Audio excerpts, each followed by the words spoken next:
Hello, this is Jamie Rubeis with Jamie Rubeis Photography. I am going to show you how I transformed this particular image by adding a lot of warm red and orange tones and also adding a very interesting sky element into the background. So the first thing that I want to do is I want to bring down my black slider a little bit. Obviously there's a big gap here on the left hand side of the histogram. The sun is right behind my subjects here, so it's creating a little bit of haze, but I don't want to bring it all the way over because I think it's just going to get too dark. So I'm just going to bring it to there. We're just going to leave a little bit of a gap. We want some of that haze in there. And I can also kind of correct this with my sliders down here. I used my Expo disc to set the white balance for this, and so it looks pretty good to me. I might even add just a little bit of green because I'm kind of picking up a little bit of magenta here in their shirts and skin. So I just brought down my tint slider just a touch, and I'm going to go ahead and go into my tone curve, and I'm going to bring down my dark slider a little bit, which is going to kind of help bring down some of those mid-tones and give it a little bit of contrast. And I'm also going to bring my light slider up just a touch, and I'm going to bring my highlights down just a little tiny bit. And now I'm going to play in my HSL panel, and I'm going to play with the colors in the desert a little bit more when I get into Photoshop. But for right now, I'm going to take my green hue slider, and I'm going to decrease my green hue, which is going to add in a little bit of yellows.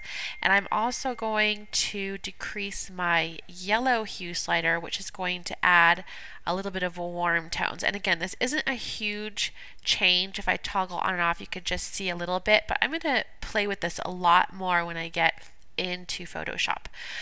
So now I just want to add a little bit of sharpening, and these are usually always the same for me, so I'm just going to hit 40% sharpening, and we're going to add a little bit of luminance adjustment at 20%, and we're going to enable profile corrections.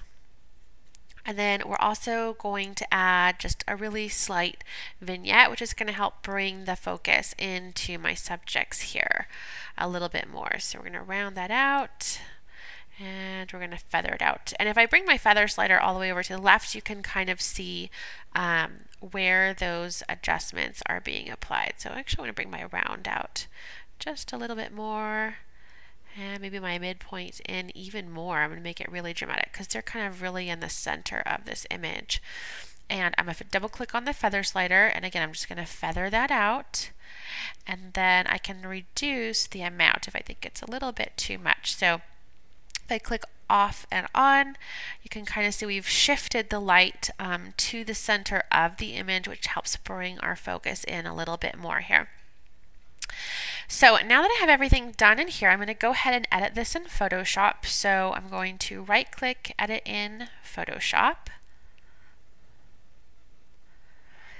and it's going to bring this image up into Photoshop for me.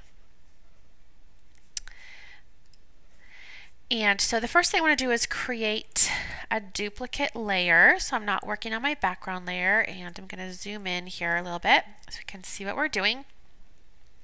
So I don't really need to do any particular cleanup of this image. I think everything came together nicely. There's no distracting elements that I need to clean up, but I definitely want to start playing with the color a little bit. So I'm going to go ahead and add a selective color layer, and I'm going to go into my yellow color channel because there's a lot of yellow tones in here, and I'm going to decrease my cyan slider, and I'm going to increase my magenta slider, and I'm going to make everything really red and orange and vibrant. Now the one thing that this is doing is it's making my subjects kind of red and oranges as well, which I don't want. So I'm going to grab my brush, and I have a white layer mask, so I'm going to grab a black soft brush.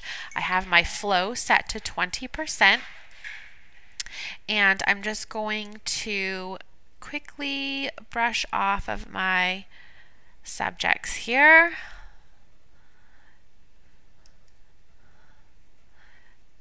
and I'm not being super particular, but I just don't want them to be red or magenta. So, okay, so we brushed off our subjects and it kind of spilled over into the bushes here, so we just want to go back and clean that up, make sure that's nice and red. And then we can go back into the selective color layer, and if we want, we can add or change more colors for that. So I'm going to maybe increase my yellows just a little bit to really warm up those tones. And now I'm going to add a levels layer, and I'm going to increase my midtones here, which is actually going to darken the midtones. And then I'm going to take a soft black brush and I'm just going to brush off anywhere where I think it's getting just a little bit too heavy, which is really on my subjects here. I don't want to increase the midtones here. And I don't really want it on this tree over here because the tree's already kind of dark. So we're just going to brush off of that. And I'm only decreasing the midtone just slightly. So if I toggle off and on, you can kind of see what that's doing. And I'm going to add a quick contrast layer. And we're going to add 10% contrast just to give it an extra little pop. So the last thing that I want to do is I want to really bring in some warm sky elements into this. So I'm actually going to use a sky texture that I have that I purchased. So you don't actually need to have or purchase skies to do this. A lot of times I will take my own sky images. If I am out on a session and we have some amazing sunsets, I will take, a couple minutes, snap a few pictures of the skies, and then save them so that I can drop them into images when I'm working in Photoshop. But for this particular image, I am going to use one that I purchased, and it is from Kansas Pitts Photography. So we are going to drop in a sky overlay into this background. So the first thing that I want to do is create a new background layer on top of my layers here. So I'm going to hit Command Option Shift E on a Mac. I believe it's Control Alt Shift E on a PC. And then we're going to grab the selection tool and we're just going to select the sky area. Now, of course, it is wanting to select more than that, so I'm just going to go back and erase whatever it selected down here. So we don't want to make any selections down in the bottom area, and I'm going to hit Command J, which is going to duplicate my selection into its own layer. So now I want to go File, Place, and I'm going to navigate to where I have my skies saved. And this is from the Midsummer's Dream collection, I believe. And I have a really nice sky overlay that's going to work for this right here. So I'm just going to hit Place. And then you can kind of see the sun is on this side. So I'm just going to actually flip this. So I just right-click flip so that the sun, or where the main light source is actually kind of right where my natural light source is. So I'm going to place that, and then what we want to do is we just want to link it to this layer. So I'm just going to hold my Alt key, and then I'm just going to click right on this layer so that it connects to this.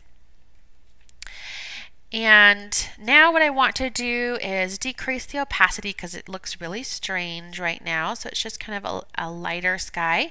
And I'm going to take my erase tool. I have it set to 20%. If I click on the sky, it's going to tell me it needs to be rasterized, or rasterize a smart object. So we're just going to do that. And then I'm just going to slowly kind of erase with a huge brush here because I want it to blend into the background so that it looks natural.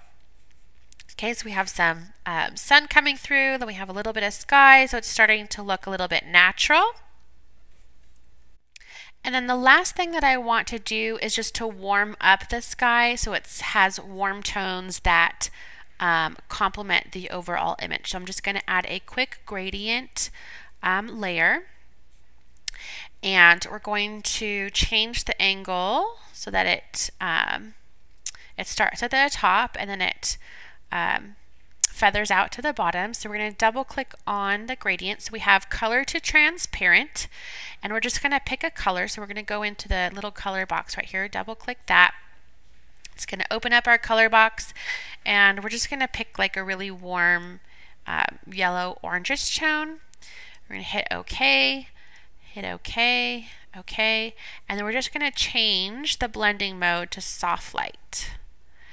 And then what I want to do is I want to brush off any areas that I don't want it because it's extending all the way down here. So I have a black brush and I have it set to 20% flow, and I'm just brushing off this bottom area because it's too much orange. So I really just want it, you know, coming down into the sky. And then I also want to blur out this background a little bit. So I'm going to create one more layer, Command Option Shift E, and we are going to duplicate that. So Command J, and we're going to hit Filter, Blur, Gaussian Blur, and we're just going to kind of pick a blur that kind of helps blur the top part out a little bit. We're going to add a layer mask to that. Hit Command I to invert the layer.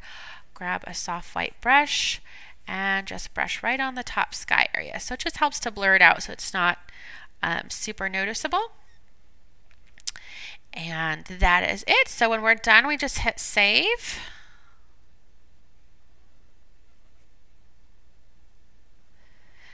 And what it's going to do is it's just going to save it back into Lightroom for me since I chose to edit in Photoshop.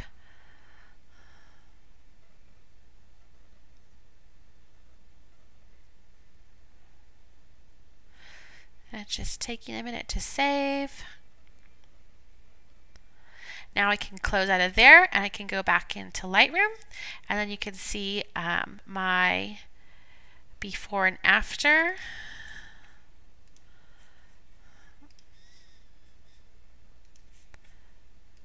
And there we go.